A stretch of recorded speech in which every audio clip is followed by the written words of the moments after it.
Amin'ny fivaliana no hiarabaka antsika rehetrarehetra izay mahita sy mandre anay amin'izao fotoana izao a. Isy antsika lehibe ho atolotray fikambanana miara-mila an'i Jesosy ho anao eto Antananarivo amin'ny alarobia voalohan'ny volana May, andro tsy fiasana io dia sokafana manomboka amin'ny 3 ora tolakandro ny fotoana eto amin'ny Faingoromey zany anaovana hetsika ara-pilazantsara lehibe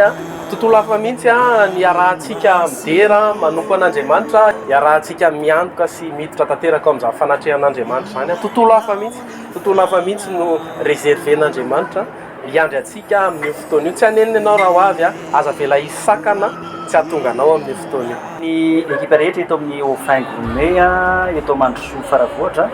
miarabantsika rehetra amin'ny anaran'i Jesosy Kristy Tompo fotoana anankiray anasana antsika rehetra amin'io voalohan'ny volana May ho avy izao miaraka amin'reto ekipa ny miaramila an'i Jesosy reto fotoana ngeza be le izy satria misy fanatrehan'Andriamanitra ao anatin'izany tontolo hafa mihitsy ny rahantsika eto tontolo hafa miala amin'ny fiainana andavanandro azakazaky ny fiainana,